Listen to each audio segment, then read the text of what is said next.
What's up, Jets fans? This is GreenBean sitting outside of the ESPN headquarters here in Bristol, Connecticut, and I can't help but wonder what lies are going on in there. What are they contriving? What stories about the Jets are they making up in there? We're going to get into all sorts of stuff as soon as I get back to a place where I can actually record. But this is where I am. Stick around. All right, Jet Nation. Again, this is GreenBean. Interestingly, I am no longer in Bristol, Connecticut, in front of the ESPN studios. Security started driving around. I was going to try to find a little place to set up there, but it didn't look like they were going to let it happen. I should have just maybe continued and then recorded the hubbub. But anyway, I got out of there, and then we left, and I am actually in Gunkwit, Maine, if you can believe that. How interesting is that, Jets fans? So I am in enemy territory. The New England Patriots flags are everywhere. I'll tell you a funny story. I was online at Six Flags New England. It was a big mess trying to get in that place, and there were 3 12-year-old boys in front of me, and I had my Jets hat on, and my son had his Jets hat on, and they were elbowing each other like, look, and they were right in front of us in line. And then one of them gets the nerve up, and he says, "Jets suck." And they all start giggling, and I said, Jets suck, huh? And they were all like spooked that I heard or that I would acknowledge it or whatever. And I said, well, hey, kid, you're not telling me anything I don't know. And they had an older brother in mid-20s, and he chuckled a little bit. And I said, here's the interesting thing, though. All of a sudden, so did the Patriots, buddy. I said, I'm used to sucking. I'm old. I've been dealing with this for a long time. How are you going to deal with sucking? That's the interesting thing. The fun part about it is that his older brother actually chuckled and said, he ain't wrong. So there it was. I got my first little run-in with some New England Patriots fans on the 12-year-old scale, so nothing too heated, but it's there. They see us, and we're loud and proud. We got our flags and our hats and everything going on. And I'll be in New England for another month and a half even. So we'll see if any other stories develop. But interesting thing, like I said, ESPN is always trying to figure out the next story about the New York Jets and how we can spin something into a negative. And if it's not ESPN, it's somebody else. It's always somebody. They're just a pretty good focal point, to kind of explain that, the whole. ESPN's a good target just to say ESPN and the like. So interestingly, this week, something came out which was supposed to rib us. Hey, your receiver, Denzel Mims, turns out he's working with the twos almost exclusively. Keelan Cole is above him and ahead of him on the depth chart. How do you feel about that, Jets fans? Is Joe Douglas, does he not know what he's doing? A low-level free agent comes in and all of a sudden usurps his number 2 position as in the wide receiver group. How's that? He used a number 2 pick on it. What do you think about that? He might not know what he's doing, blah, blah, blah, blah, blah. So all this stuff goes on, and I think it's an interesting thing for a couple reasons. Number one, it shouldn't bother you the way that I feel as though it was intended to. Maybe not in all the articles. I read 2 or 3. Some felt a little bit more skewed than others. Others were just kind of factual. Hey, this is what's going on. It's a little bit surprising. And I think while it is potentially surprising, I don't think it's all that out of the ordinary. Number one, we have to remember something.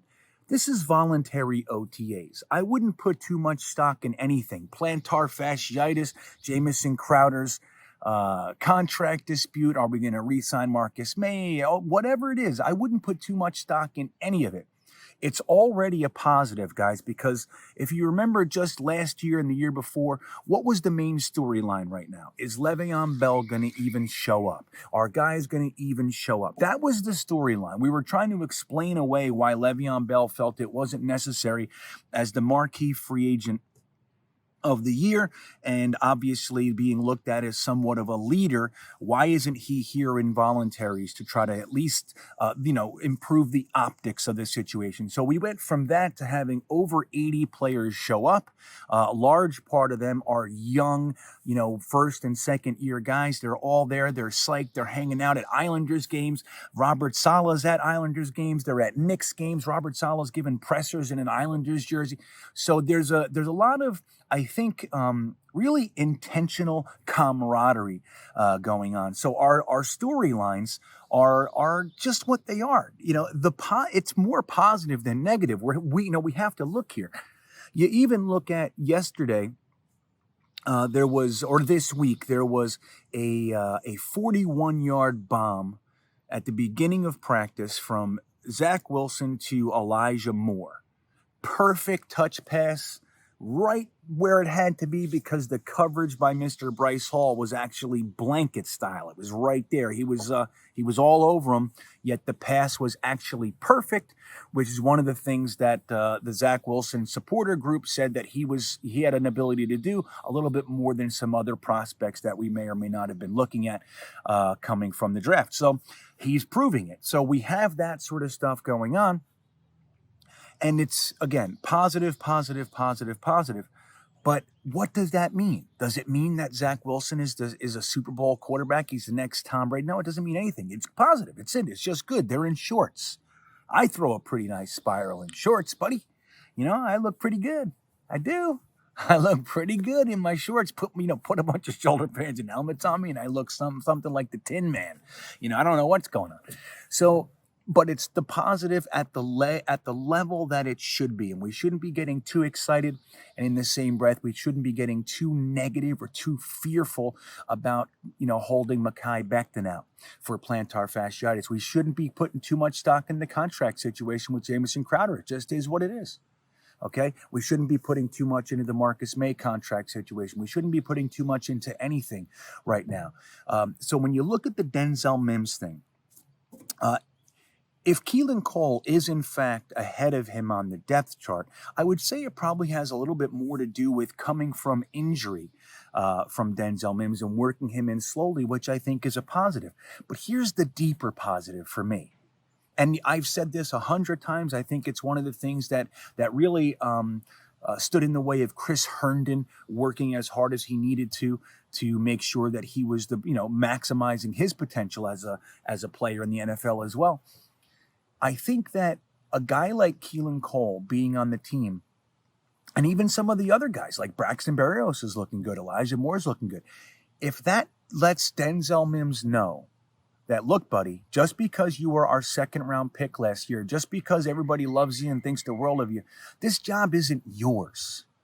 You need to compete and you need to work for it. Putting him with the twos and letting him, receive passes from David Fales or White or James Morgan. Let him sit over there while the other guys are making noise. Let him want it. Let him work. Let him prove it and earn it.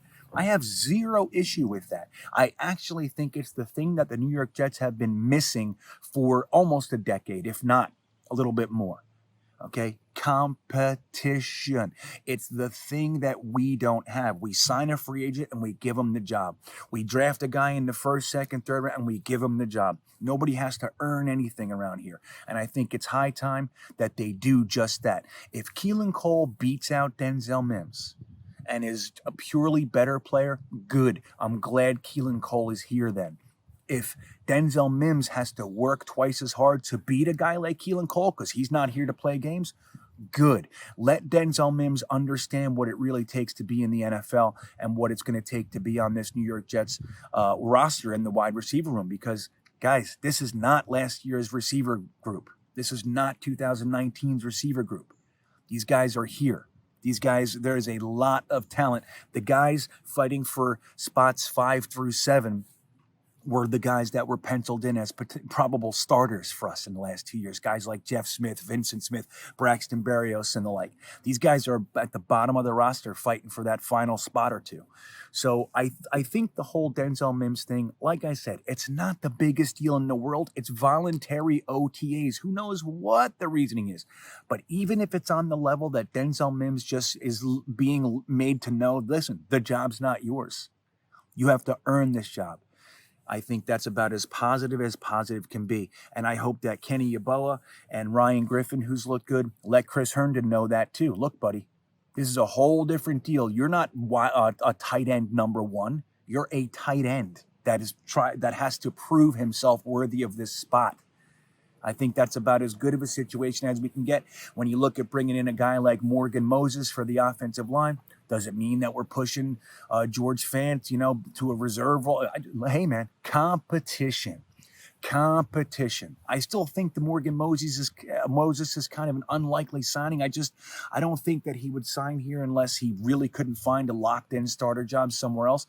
But if that means he plays guard or Fant plays guard or they got to fight it out and whoever wins, wins and the other guys reserve, I think it's great, man. Competition. It's one of those things that the New York Jets have not had, and where Denzel Mims and the offensive line and the cornerbacks and where every other position on the field, everybody that starts for us should have to earn the position on the field for us. And I think it's a positive. Don't let anybody ruffle your feathers. Ruffle. I've seen me hungry. I got an instantaneous craving for potato chips. Anyway, I hope you're having a great day, man. Enjoy these practices. There's about to be the big lull between this and mandatory. So, or between this and training camp. I think mandatory is in a couple weeks. And then we have, 45 days of nothing. So enjoy it. Allow yourself to be positive. Things are looking good. Allow yourself to enjoy this. Don't worry. Don't worry about anything. Plantar fasciitis, my ass.